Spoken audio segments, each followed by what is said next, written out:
ഇപ്പോൾ കെ അനിൽകുമാർ ചേരുകയാണ്, CPIM നേതാവ്. അനിൽകുമാർ, അടൂർ പ്രകാശും അതുപോലെ തന്നെ ഉണ്ണികൃഷ്ണൻ പോറ്റിയുമായുള്ള ബന്ധം ഓരോ ദിവസവും എക്സ്പോസ്ഡ് ആവുകയാണ്. ഈ ബന്ധം എന്താണ് എന്ന് കേരളത്തിലെ സാമാന്യമായ ജനതയ്ക്കെല്ലാം നേരത്തെ തന്നെ അറിവുള്ളതാണ്. പക്ഷേ ഇന്നലെ നിയമസഭ ബഹിഷ്കരിച്ച് പുറത്തേക്ക് വന്ന കേരളത്തിന്റെ പ്രതിപക്ഷ നേതാവ് പറഞ്ഞത് ഈ വിഷയത്തിൽ ഇനി ചർച്ചയൊന്നുമില്ല, ദേവസ്വം മന്ത്രി രാജിവെക്കുക, അത് മാത്രമാണ് ആവശ്യം എന്നായിരുന്നു.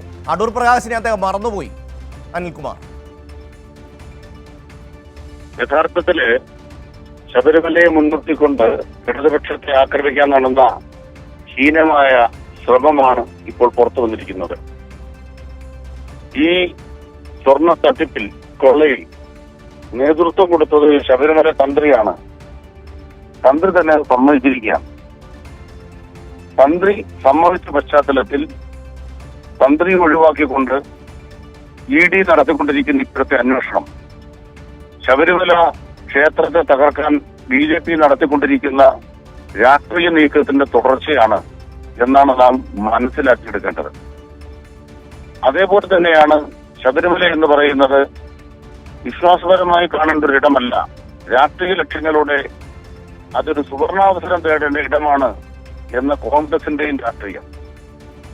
ഇത്തരമൊരു വിഷയം ഉണ്ടായപ്പോൾ തന്നെ സഖാക്കളാണ് പോറ്റിയെ കയറ്റിയത്, സഖാക്കളാണ് ലോകം മാറ്റിയത്, സഖാക്കളാണ് സ്വർണം ചണ്ടാക്കി മാറ്റിയത്. ഇതിനെല്ലാം ഉത്തരവാദി മുഖ്യമന്ത്രിയാണ്, പാർട്ടിയാണ്. കേരളത്തിലെ CPM-നെ മുഴുവൻ കള്ളന്മാരുടെ പാർട്ടി എന്ന് ആക്രമിക്കുകയും ആക്ഷേപിക്കുകയാണ് ചെയ്തത്.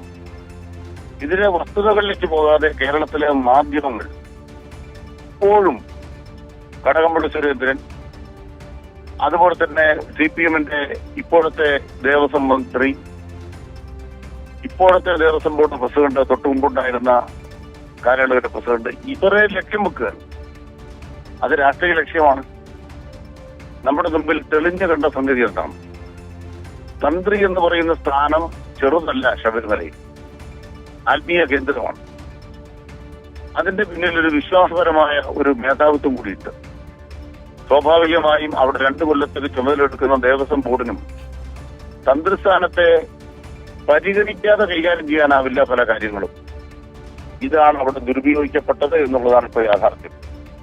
ശബരിമലയിൽ ശ്രീകോവിലില് അടക്കം സ്വർണം പൂശിയത് തട്ടിയെടുക്കണം. ഈ ലക്ഷ്യത്തോടെ തന്ത്രിയും തന്ത്രസംഘവും, ആ തന്ത്രസംഘത്തിൽപ്പെട്ട ഒരാളാണ് ഉണ്ണികൃഷ്ണൻ പോറ്റി, തന്ത്രസംഘത്തിൽപ്പെട്ട തസ്കര സംഘത്തിലെ ആളാണ് ഭണ്ഡാരി, പങ്കജ് ഭണ്ഡാരി, അതേ തസ്കര സംഘത്തിൽപ്പെട്ടയാളാണ് ഗോവർദ്ധൻ. ഇവരെല്ലാവരോടും ഒരുമിച്ചാണ് സോണിയാഗാന്ധിയുടെ വീട്ടിൽ തീർത്ഥയാത്ര പോകുന്നത്. ശബരിമലയുടെ പ്രതിനിധികളായിട്ട് ഇവരെ സോണിയാഗാന്ധിയുടെ വീട്ടിലേക്ക് തീർത്ഥയാത്ര കൊണ്ടുപോയത് അടൂർ പ്രകാശും അതുപോലെ തന്നെ ആന്റോ ആന്റണിയുമാണ്. മാത്രമല്ല, ഈ പോറ്റിയെ സ്പോൺസർ പോറ്റിയായി വളർത്തിയത് 2014 കൊടിമര നിർമ്മാണത്തിന്റെ കാലത്താണ്.